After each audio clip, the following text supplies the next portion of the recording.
Hola y bienvenidos a Través de la Biblia con Les Feldick. Un ganadero y agricultor de Oklahoma, Les Feldick ha estado enseñando clases de Biblia al estilo casero durante 20 años en Iowa, Oklahoma y Texas. El estilo único de enseñanza bíblica de Les Feldick ha hecho que los libros de la Biblia cobren vida.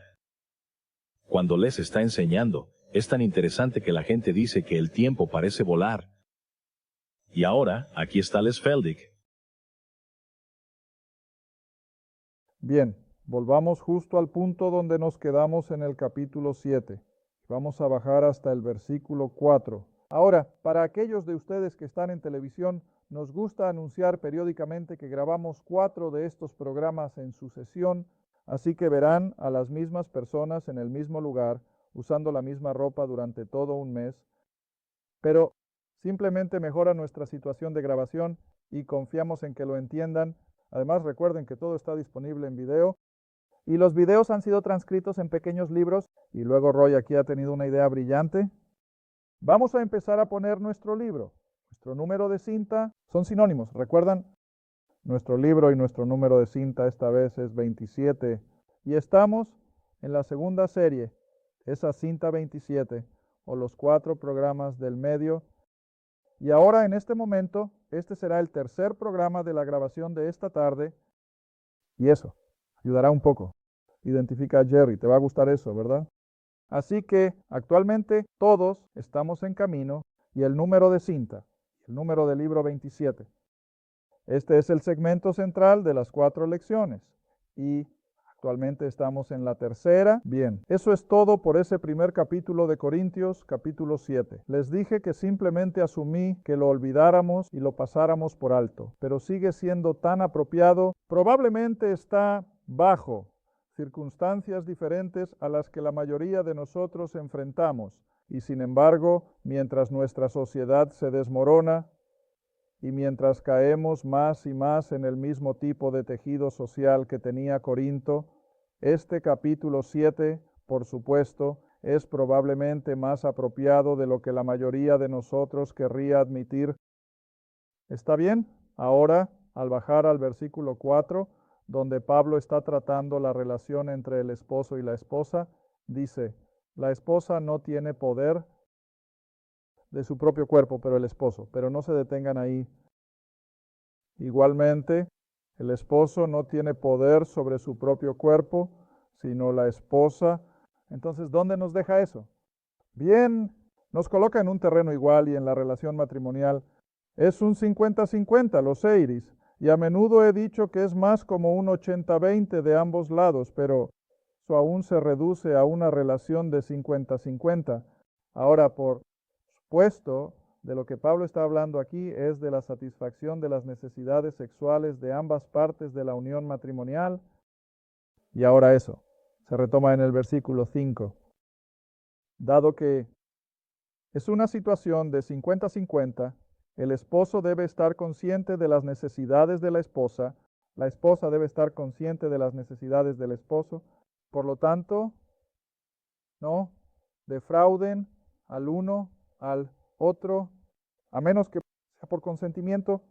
Ahora, ¿de qué está hablando? Ahora, como dije, no soy un consejero matrimonial y no pretendo serlo, pero he leído algunos de sus manuales y cosas por el estilo, y sabemos que una de las cosas de las que advierten es nunca usar el sexo como una palanca contra tu cónyuge. En otras palabras, las esposas no deben retener la cama matrimonial de sus esposos para obtener una ventaja, sino al revés. Y eso es lo que quiere decir: no uses la relación matrimonial para defraudar o para ejercer presión sobre tu cónyuge por algo que es tu propia voluntad. Así que defrauden, no, el uno al otro. A menos que sea por consentimiento. Ahora bien, otras cosas entran en juego. Puede haber estrés emocional, puede haber impedimentos físicos, pero todo en condiciones normales. Entonces Pablo dice que si hay consentimiento para abstenerse de esa relación matrimonial por un tiempo, bueno, que así sea, pero no lo hagas por mucho tiempo, porque dice, reúnanse de nuevo, aunque puedas romper eso por un tiempo, por cualquier motivo, no lo prolongues. Reúnanse de nuevo, ¿con qué propósito? que Satanás no te tiente por tu incontinencia. Ahora ves con qué estamos todos lidiando. El deseo sexual es poderoso, no hay duda de eso, y Dios lo puso ahí por una razón, pero no debemos abusar de ello más de lo que hacemos con cualquier otra cosa. Y así, si hay un consentimiento entre los dos cónyuges para abstenerse por un periodo de tiempo, está bien, pero no te excedas.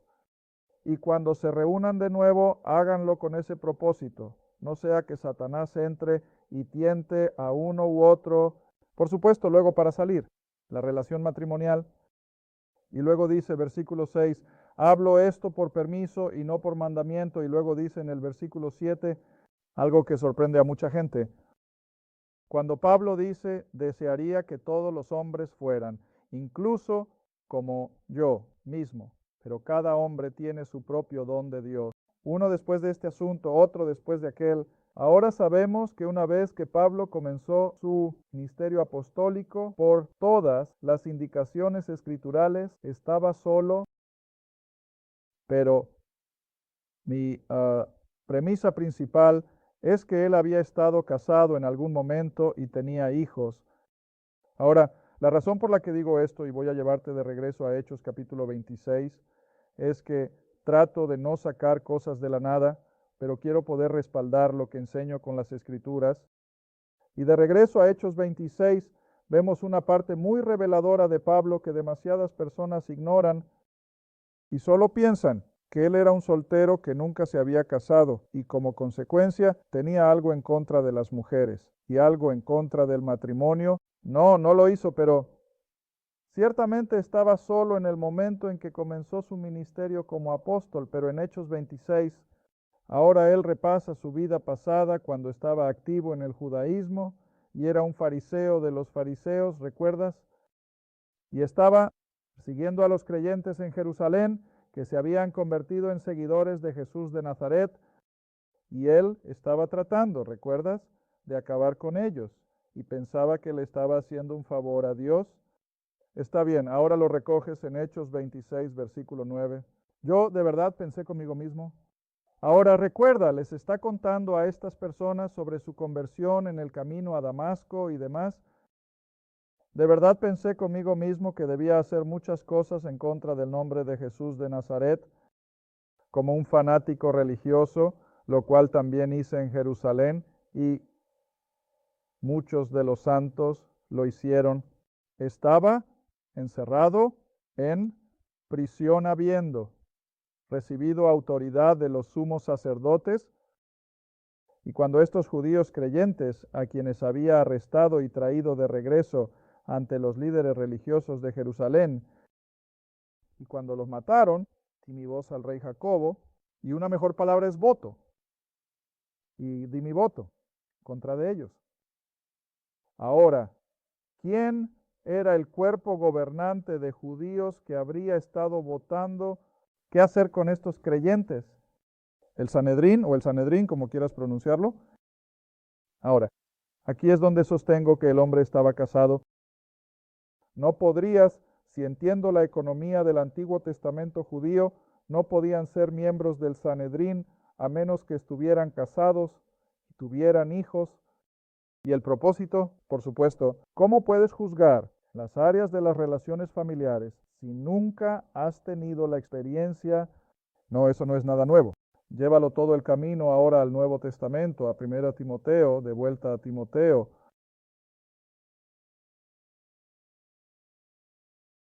1 Timoteo capítulo 3, y Pablo lo lleva directamente al liderazgo de la iglesia. La misma premisa. ¿Cómo pueden los líderes de la iglesia liderar de manera inteligente? Y desde la experiencia, si nunca han tenido la responsabilidad de ser un esposo y un padre, está bien, mira lo que dice en 1 Timoteo capítulo 3. ¿Sabes? Y aquí hay uno de esos lugares que siempre les pregunto a las personas, no me importa de qué denominación seas, no me importa lo que pienses del apóstol Pablo, ¿de dónde obtienes razones para tu iglesia, gobierno u organización? Bueno, lo obtienes de Pablo, les guste admitirlo o no. Y aquí lo tenemos. tenemos las calificaciones para un pastor o un obispo y el diácono.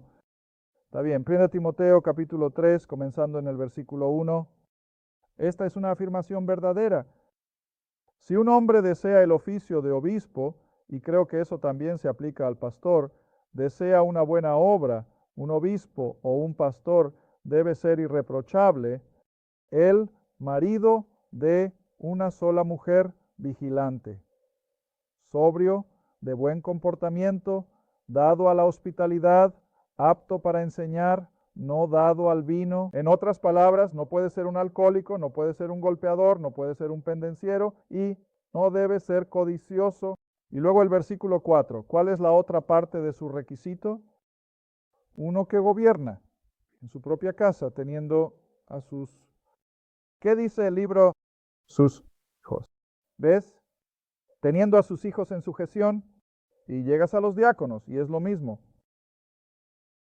Así que todo este proceso de liderazgo en el ámbito del espíritu exige eso. Pablo estaba casado, tenía hijos. Lo que le pasó no lo sabemos. Me gustaría pensar, y puedo estar tan equivocado como se puede estar, pero me gusta pensar eso después de su conversión en el camino a Damasco y simplemente, totalmente, alteró todo su esquema de vida, por así decirlo, y dio la espalda a esa posición bien remunerada, como miembro del Sanedrín, como miembro de los fariseos, y ya sabes, él dice en Gálatas que se benefició. La religión de los judíos, en otras palabras, creo que estaba ganando mucho dinero como uno de los líderes religiosos de Israel, y dio la espalda a todo eso, lo que les dijo a su esposa y a sus hijos. Creo que se rebelaron ante la mera idea de eso y ya probablemente lo dejó, o se divorció de él, o lo que sea. No lo sabemos. Eso es solo mi propia idea. Pero sea lo que sea, tengo que sentir eso. Pablo en un momento estuvo casado y tuvo hijos, pero algo le pasó, porque desde el momento en que encontramos al apóstol Pablo en el libro de los Hechos, él está solo, él no se llama a sí mismo viudo, no se llama soltero, simplemente sabe que no tiene esposa ni familia. Ahora bien, volviendo a 1 Corintios capítulo 7, es ese estado, soltería al que Pablo se refiere, cuando dijo, desearía que todos los hombres fueran, incluso como yo mismo. Ahora tenía que haber una razón para que el hombre dijera eso, porque ciertamente no estaba poniendo fin al matrimonio y a la familia, pero a lo largo de las cartas de Pablo, ¿qué esperaba que sucediera en cualquier momento? Bueno, la venida del Señor. Y además de eso, creo que por la gracia soberana de Dios, Pablo tuvo un pequeño anticipo de la horrible persecución que iba a venir sobre los cristianos. Ahora bien, si de repente cayera la persecución, ¿cuánto más fácil sería para las personas estar solteras? Esa es la razón por la que una pobre esposa no tendría que sufrir las consecuencias de que su esposo fuera llevado en medio de la noche. Sería más fácil para las personas estar solteras. Esa es la razón por la que una pobre esposa no tendría que sufrir las consecuencias de que su esposo fuera llevado en medio de la noche, o que le secuestren a sus hijos de repente y no saber qué les pasó. Sería mejor estar solo, enfrentar la persecución, enfrentar la muerte y acabar con eso. Y así, creo que ambas cosas deben ser consideradas en nuestra comprensión de lo que Pablo está enseñando aquí. Ese número 1, venida del Señor, él pensaba que estaba cerca. Pablo dice que a lo largo de sus cartas el Señor venía inminentemente y por supuesto no sucedió. Y así él modera estas relaciones, teniendo eso en cuenta. Además, como ya he dicho, estoy seguro de que tenía una idea de la horrible persecución que iba a venir sobre el imperio romano, así que tomen todo eso en consideración. Ahora bien, en el versículo 8 digo, por lo tanto, a los solteros y a las viudas, es bueno para ellos que permanezcan así como yo. Ahí de nuevo les está diciendo incluso a las mujeres que probablemente sería más cómodo, sería mejor que permanecieran solteras en lugar de involucrarse de nuevo y pasar por el trauma de perder a su esposo a causa de las fuerzas de la persecución, pero va a dar una salida. Si no pueden contenerse, que se casen, porque es mejor casarse que arder. Ahora, ¿de qué está hablando? Bueno, si no pueden controlar su deseo sexual y llegan al punto de sentirse tentados a cometer adulterio por eso, entonces Pablo dice que es mejor que se casen. Eso regresa directamente a lo que dice en el versículo 2. Sin embargo, para evitar circunstancias inmorales o las tentaciones de las mismas, es mejor que se casen, pero dejando eso de lado, él dijo que es mejor que permanezcan solteros en esas circunstancias. Ahora bien, llegamos al versículo 10, y esto es difícil, y sé que a muchas personas probablemente no les gusta enfrentar esto de frente, pero tenemos que hacerlo porque está en el libro. Pero supongo que puedo usar la palabra de nuevo, voy a matizarlo un poco. Al asegurar a las personas que aunque somos culpables del pecado de adulterio, por virtud del nuevo matrimonio y demás, sin embargo, todo pecado es perdonable. No hay nada que el Señor no perdone. Pero de nuevo creo que la sociedad en su conjunto y especialmente la comunidad cristiana tiene que entender cómo Dios ve estas cosas. Y eso es lo que tenemos que seguir. ¿Cómo lo ve Dios? No lo que piensa la sociedad, no lo que piensa nuestra denominación, sino qué dice Dios. Y de nuevo, como dijimos en el último programa, el problema con la actitud hacia el matrimonio entre nuestros jóvenes se debe a que no se les ha enseñado lo que Dios dice sobre esta relación matrimonial. Está bien, versículo 10. Y así a los casados les mando, no yo, sino el Señor. Así que esta es la palabra de Dios, que la esposa no se separe, su marido, y si ella se separa, que permanezca sin casarse o que se reconcilie con su marido, y que el marido, por la misma razón, no despida a su esposa. Versículo 12, voy a bajar un poco y luego volveremos. Pero a los demás les hablo, no el Señor. Si algún hermano tiene una esposa que no cree y ella está contenta de vivir con él, no la despida. Y la mujer que tiene un marido que no cree, en otras palabras, él sigue en el paganismo, todavía adora a sus ídolos. Y si él está contento de vivir con ella, que ahora es creyente, entonces que ella no lo deje.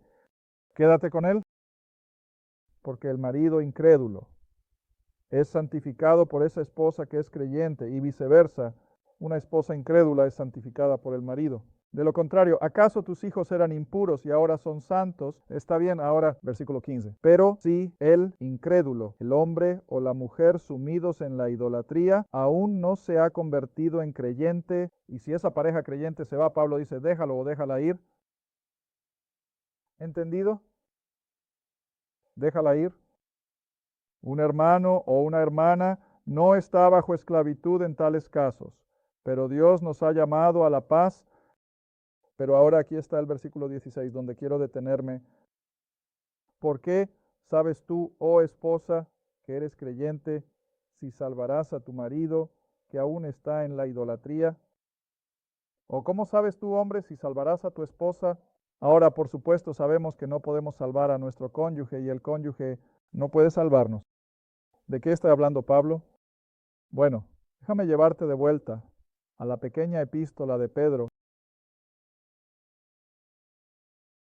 Las cartas de Pedro.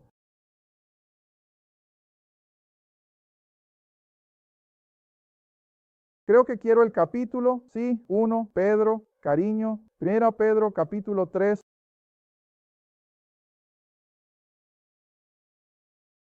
Ahora, déjame resumir.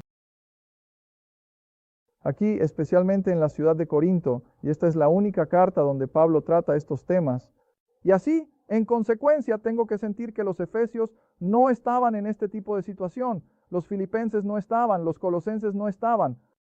Hasta cierto punto, sí, pero no como era en Corinto.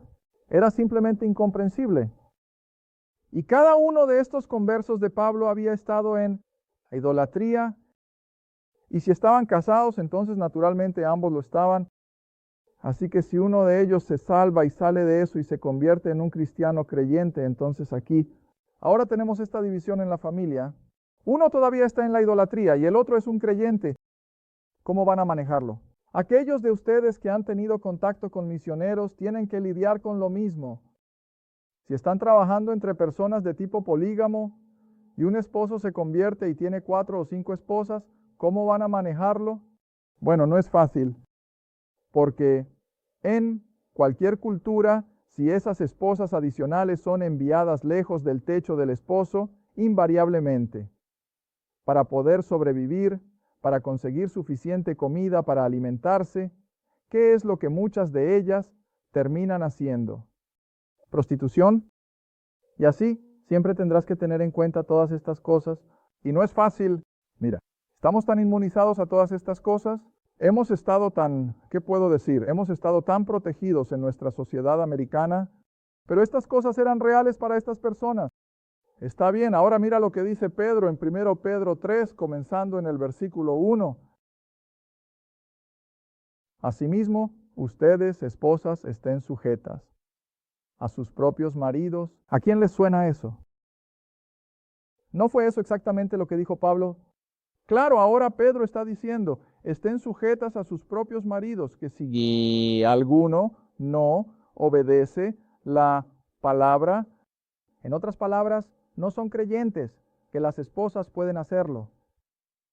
Sin la palabra, en otras palabras, sin predicarles, sin arrastrarlos a la iglesia, sin llevarlos a un ministerio televisivo, que sin decir una palabra, ese esposo perdido puede ser ganado. No por predicar, no por molestar, sino como por la manera de vivir es la otra palabra para conversación, pero que él pueda ser ganado por la manera de vivir de la esposa. Ahora el versículo 2, que mientras ellos contemplan su conducta casta, acompañada de temor. Ahora, ese no es el tipo de miedo que pensamos, de estar aterrorizados, sino un miedo reverencial. ¿Quién está adornando? Ahora hablando de la esposa creyente y piadosa. ¿De quién es el adorno? Que no sea ese adorno exterior de peinados o trenzados del cabello y el uso de oro y la vestimenta, sino que en cambio que ella gane al esposo por el hombre oculto. Del corazón. Ahora estamos usando eso como un término genérico nuevamente porque estamos tratando con una mujer creyente. Eso, lo que no es corruptible, es ese espíritu renacido dentro de esa mujer creyente, incluso el adorno de un espíritu manso y tranquilo, que a la vista de Dios es de gran precio. Está bien, ¿qué está aconsejando Pedro a la esposa creyente que haga? Escucha, no molestes a ese esposo incrédulo, no le predique, no trates de arrastrarlo a la iglesia porque no va a funcionar. Entonces, ¿qué hace ella primero y ante todo? Ella ve una vida cristiana ejemplar frente a él. Tengo una experiencia con mascotas. No me gusta usar demasiados de estos porque el libro habla mucho más fuerte que cualquier cosa que yo pueda decir. Pero ya sabes, cuando estaba enseñando en Iowa, tenía una clase de jóvenes los sábados por la noche. Tengo tiempo suficiente. Tenía una clase de jóvenes los sábados por la noche y teníamos de 45 a 50 chicos que venían cada sábado por la noche. Y una vez, una de las damas que vivía en la esquina opuesta de la casa que nos estaba hospedando dijo, bueno, ¿qué demonios está pasando en tu casa los sábados por la noche? Entonces, Gladys dijo, bueno, tenemos un estudio bíblico para jóvenes. Bueno, ella dijo, ¿hay alguna posibilidad de que pueda simplemente venir y sentarme en un rincón? Y ella dijo, claro, no hay problema con eso. Así que esta señora era la esposa de un médico, tenía un hogar encantador y tenía un esposo que era algo más. Y no les importaría que lo dijera. Quiero decir, ahora lo cuentan por todo el país ellos mismos. Pero ella vino a esa clase para jóvenes y en el transcurso de unas pocas semanas, Mary Beth fue salvada. De manera gloriosa, ¿llegó a conocer al Señor? Bueno, no. Pero unas semanas después de eso, Iris y yo estábamos asistiendo a una boda donde ella también estaba, y esto estaba a 60 millas por el camino. Así que he estado manejando durante mucho tiempo para llegar a estas clases. Y así fuimos a una boda y ella nos encontró en el vestíbulo de la iglesia y dijo, comenzó a llorar. Quiero decir, llorar. Y yo dije, ¿qué demonios está pasando? Y ella dijo, mi esposo, John. Y yo dije, sí, he oído hablar de John. Quiero decir, él era algo diferente. Él tenía más de un amante y ella lo sabía. Y Como resultado de su salvación, él se convirtió en su mayor carga y supongo que tengo un Nuevo Testamento en el bolsillo de mi traje. Fue en una boda y así le mostré estos 2 o 3 versículos. Dije, ahora, esto no va a ser fácil. Pero yo dije, mi Biblia me dice que si tú puedes hacerlo, Dios lo hará, lo cual es, estoy dispuesto a intentarlo.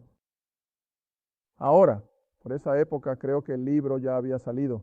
Alguien había escrito que, ya sabes, la esposa debería recibir al esposo en la puerta, con un negligé seductor y todo, esa tontería. Y yo dije, solo haz lo que sabes, que a John le gusta. Si le gusta un buen filete T-bone, ten uno listo de vez en cuando. Si le gusta el pastel de manzana caliente, ten un pastel listo cuando él llegue a casa. Como dije, él era un médico. Bueno, para hacer la historia corta, ¿sabes cuánto tiempo tomó? ¿4 meses? 4 meses. Y el viejo John contó la historia él mismo. Por eso digo que no me importa ponerlo en la televisión, porque a él no le importaría. Él dijo, estaba en mi oficina. Él era un médico. Estaba en mi oficina un domingo por la mañana y él dijo, acababa de ver a mi último paciente. Y él dijo, tenía prisa por salir al club de campo. Y él dijo, solo iba a pasar el día bebiendo con mi amigo. Y él dijo, antes de que saliera de mi clínica, me dijo, el Señor me llegó con tal convicción que mi esposa era una persona mucho mejor de lo que yo podría esperar ser.